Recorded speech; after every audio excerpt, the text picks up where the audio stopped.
이번 시간엔 통합 생리학 시뮬레이션에 대해 살펴보겠습니다. 생리학은 생명현상의 기능적 통합과 이해를 추구합니다.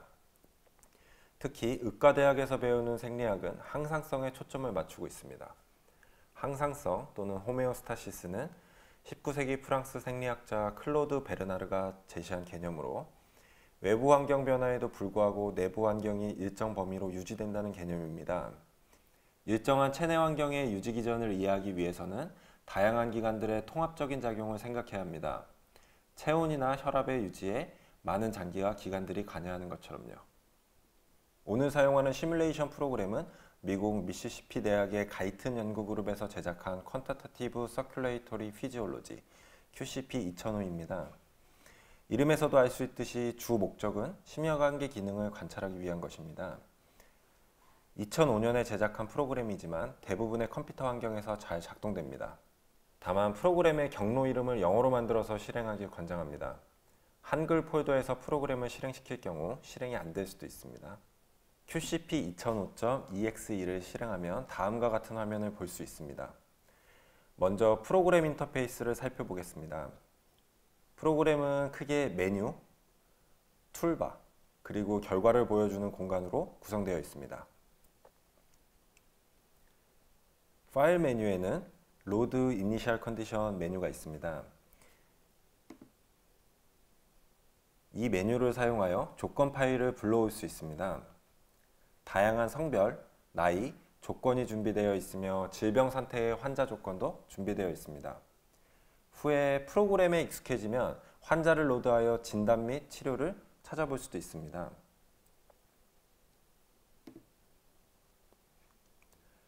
리스타트 메뉴를 누르면 로드했던 초기 조건으로 돌아갑니다. 기본적으로 이 프로그램은 조건을 변경하고 시간의 흐름에 따라 변화하는 생리지표를 관찰하게 됩니다. 고 메뉴를 선택해서 시간을 흘러가게 할 수 있습니다. 중간에 스탑과 컨티뉴를 사용하여 시간을 멈추거나 다시 재개할 수 있습니다. 뷰 메뉴의 하위 메뉴를 사용하여 툴바의 버튼을 추가하거나 제거할 수도 있습니다.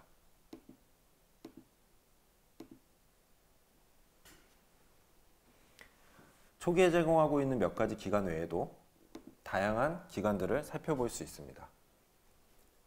나머지 부분은 추후 사용하면서 익숙해지도록 합시다. 툴바는 결과의 관찰, 주변 환경의 변화, 운동, 자세 변화, 투약 같은 모델 인간의 조작, 그리고 장기 및 시스템별 관찰 도구들의 모임입니다. 대부분의 툴바는 직관적인 모양으로 만들어져 있습니다. 예를 들면 여기 축구공 모양은 운동이며 옆에 포크 모양은 시기, 그 옆에 누웠다 일어났다 하는 모양은 자세 변화입니다. 만약 모양을 보고 의미를 알기 어렵다면 마우스 오버 툴팁을 사용하거나 직접 눌러봐서 정보를 확인하면 됩니다. 밑에 결과창을 봅시다. 기본적으로 보이는 창은 차트입니다. 여기는 환자의 개요, 증상, 신경학적 증상, 현대 상태에 대한 간략한 정보가 표시됩니다. 옆에 느낌표를 누르면 좀 더 자세히 알 수 있습니다. 예를 들어 증상의 버튼을 누르면 현재 증상을 간략하게 보여줍니다. 가장 많이 사용할 결과창 중 하나는 모니터입니다. 모니터 버튼을 누르면 모델 인간의 생체 징후가 보입니다. 옆에 느낌표를 누르면 자세한 정보가 보입니다. 아직 그래프가 보이지 않는 이유는 시간이 흘러가지 않았기 때문입니다. 나머지 툴팁에 대한 사용은 실제 프로그램을 구동해 보면서 살펴봅시다. 첫 번째로 자세 변화와 혈압에 대해서 알아봅시다. 우리는 하루에도 몇 번씩 자세를 변화합니다. 대부분의 경우 큰 변화를 느끼지 못하지만 가끔 갑자기 일어나면 어지럽기도 하고 심지어 오래 일어서 있다가 쓰러지는 친구들을 본 적도 있습니다.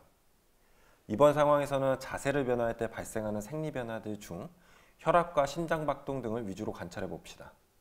이번 상황을 잘 따라온다면 프로그램 툴바를 사용하는 것도 익숙해질 겁니다. 메뉴의 리스타트 버튼을 눌러 프로그램을 초기화한 뒤 도구 모음의 모니터 버튼을 누릅니다.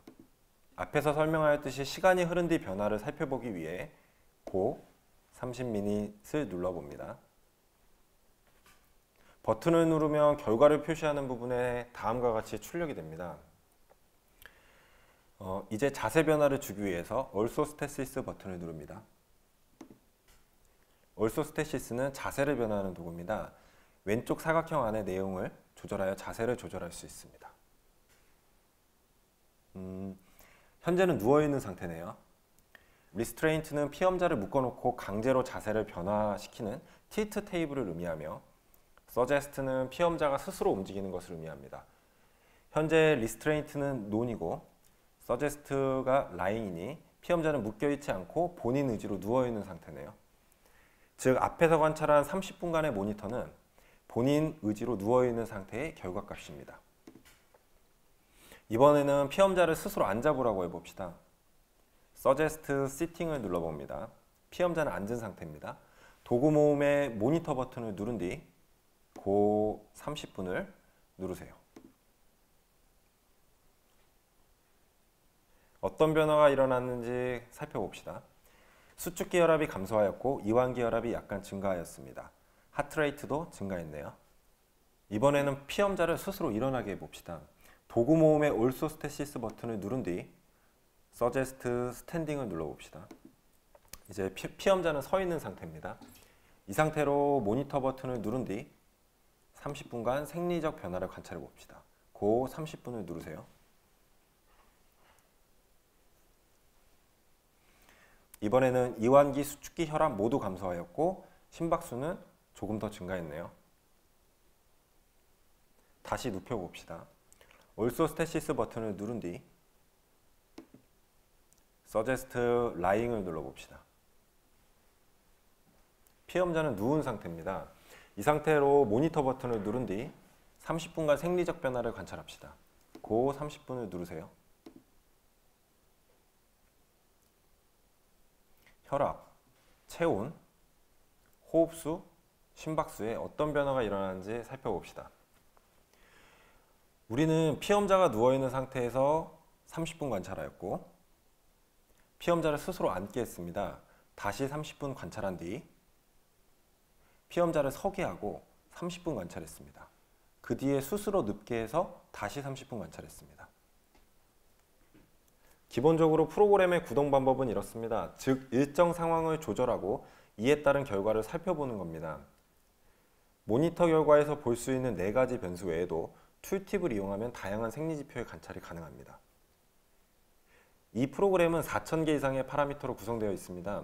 앞으로도 실습을 진행하면서 제가 언급한 부분 외에 다른 지표도 찾아보면 이해에 큰 도움이 될 겁니다.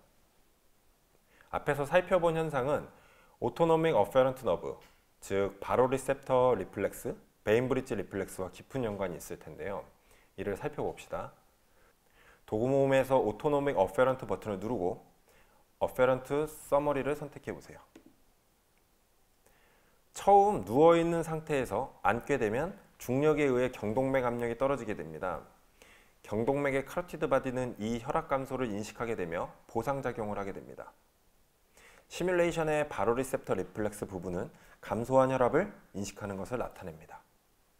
거꾸로 서 있었을 경우 머리에 피가 모이는 느낌을 받은 적이 있을 겁니다. 시뮬레이션에서 이를 확인해 봅시다. 리스타트 메뉴를 눌러 프로그램을 초기화하세요. 그 다음 Orthostasis 버튼을 누른 뒤 비교를 위해 누워있는 것을 일으켜 세워봅시다. 이번에는 Restraint Standing을 선택해 피험자가 틸트 테이블에 묶여있고 일어나 있다고 가정해 봅시다. 여기서 뷰 메뉴를 선택한 뒤 올간 디테일 항목을 체크해 봅시다. 이와 같은 모양의 버튼이 생성될 겁니다. 각 버튼을 눌러보면 특정 장기를 자세히 살펴볼 수 있는데요. 여기서는 뇌를 선택해 봅시다. 서큘레이션을 선택하면 혈류량을 볼 수 있으니 선택하세요. 그 뒤 30분 지켜보겠습니다.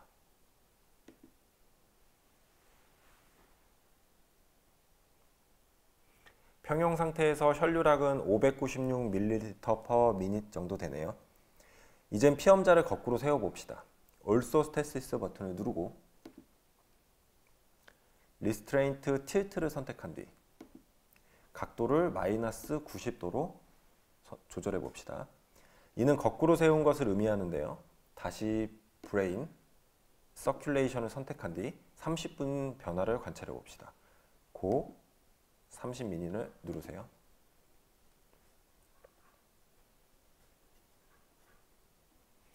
뇌의 혈류량은 965 정도로 굉장히 많이 증가한 것을 볼 수 있습니다. 여기서 흥미로운 점은 바스큘라 컨덕턴스입니다. 바스큘라 컨덕턴스가 굉장히 줄어들었네요. 즉 혈관이 수축했다는 뜻이기도 합니다. 피험자를 거꾸로 세워 중력에 의해 뇌의 혈류량이 증가했을 겁니다. 뇌혈관은 늘어난 압력에 대해 보상작용으로 수축하게 됩니다. 근원성 반응이라고 알려진 마이오제닉 리스폰스일 텐데요. 이런 보상작용이 없다면 뇌의 혈류는 아마 더 증가했을 것이라고 예측할 수 있습니다. 마찬가지로 모니터 패널을 누르거나 자율신경계 또는 다양한 장기들의 버튼을 눌러보면서 변화를 찾아보고 그 원인을 생각해 보세요. 외상이나 수술로 인해 피를 잃게 된다면 순환계통은 많은 변화를 겪게 됩니다. 이런 변화는 적정 혈압을 유지하고 중요 장기에 혈액을 충분하게 공급하게 도움을 줍니다.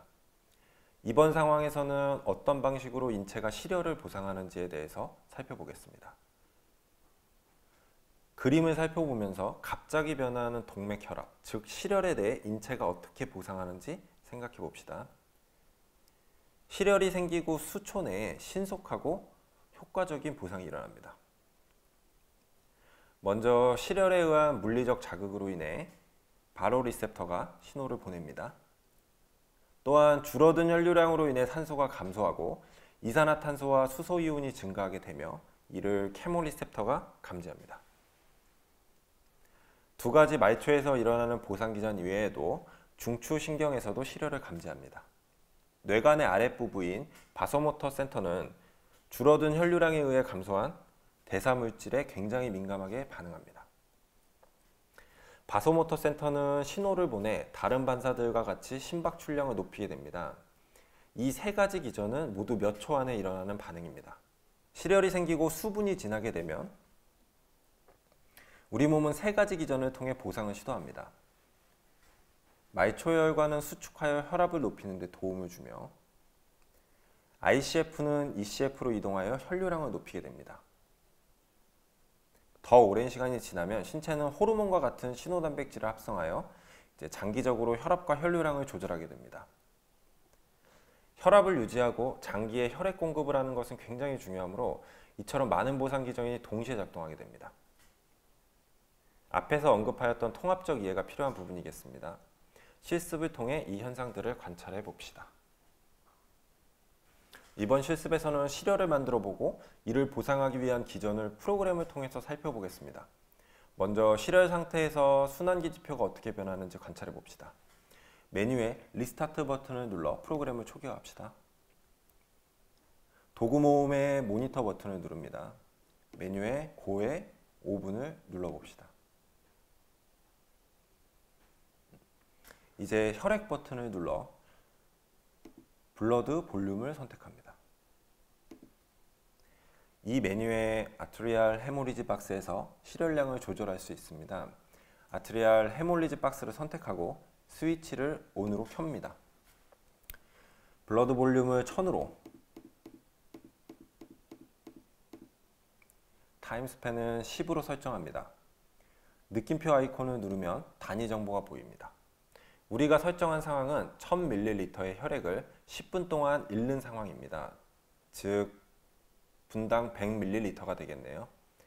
10분이 지나면 자동으로 스위치가 오프됩니다. 따라서 다시 돌아와 스위치를 끌 필요는 없습니다. 도구 모음의 모니터 버튼을 누릅니다. 그 다음에 고에 10분을 눌러봅시다. 10분 동안 혈액이 소실됩니다. 그 결과로 혈압이 떨어지고 심박수는 늘어났네요. 체온도 조금 떨어졌습니다. 메뉴에 고 1분을 눌러서 우리 몸이 실혈에 단기적으로 적응하는 모습을 관찰해 봅시다.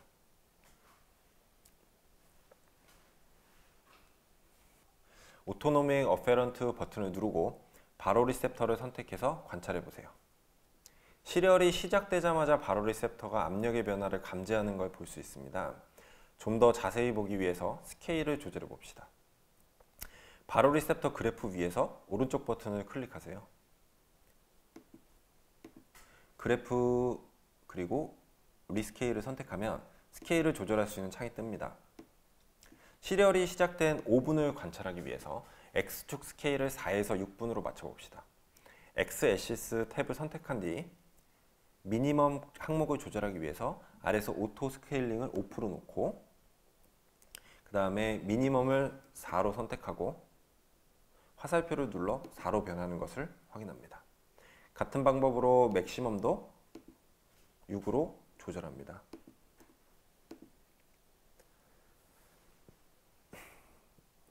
같은 방법으로 Y-액시스 탭을 이용하여 Y축의 값도 조절할 수 있습니다. 최소값을 0.9로 바꾸는 게 좋겠네요.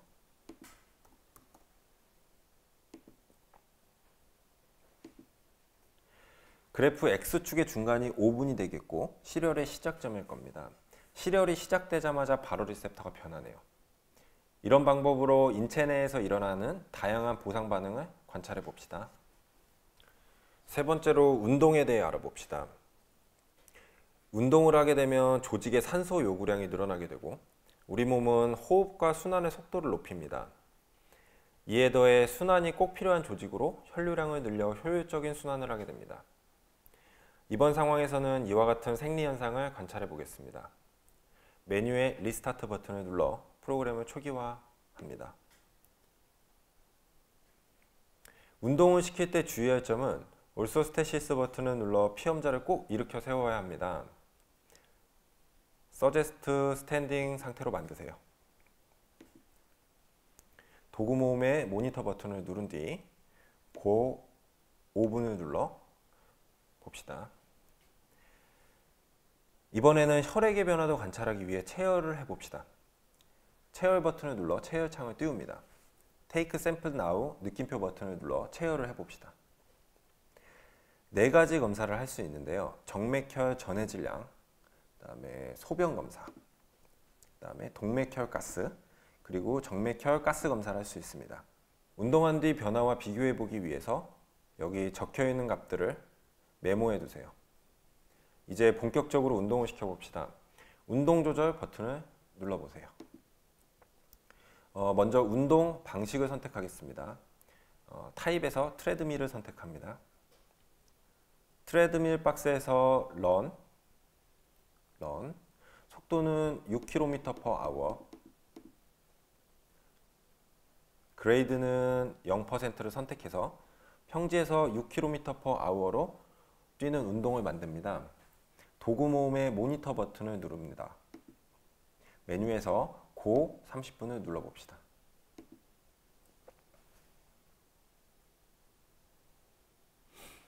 운동을 할수록 혈압과 체온, 그리고 호흡수, 심박수가 증가하는 것을 볼 수 있네요. 운동 조절에서 레스팅을 누르지 않고 계속 고를 누르면 운동을 계속하게 됩니다. 만약 운동이 끝나고 나서 안정 상태의 현상을 관찰하고 싶으면 다시 운동 조절로 돌아와 레스팅을 누르세요. 다시 모니터를 누르고 고 10분을 눌러 휴식을 시켜봅시다. 모니터에서 볼 수 있는 것 외에도 몇 가지 지표를 더 보면 도움이 됩니다. 처음에 혈액과 비교하기 위해서 체열 버튼을 눌러 체열창을 띄웁니다. 느낌표 모양의 왼쪽 버튼을 눌러 검사를 해보면 꽤 많은 항목이 달라졌을 겁니다. 이를 운동하기 전과 비교해보고 그 원인에 대해서 생각해 봅시다. 혈액 버튼을 누르고 블러드 볼륨을 선택하세요. 이 화면에서는 전체 체액량과 체액의 분포를 알 수 있습니다. 혈액량의 분포 부분을 같이 살펴봅시다. 밑에 바그래프는 실선으로 표시된 부분이 초기값을 의미합니다. 바그래프 안에 실선이 흰색으로 표시된 항목은 운동 전에 비해 혈류량이 증가한 부분이고 반대로 바그래프 밖에 파란색 실선으로 표시된 항목은 운동 후에 혈류량이 감소한 부분입니다.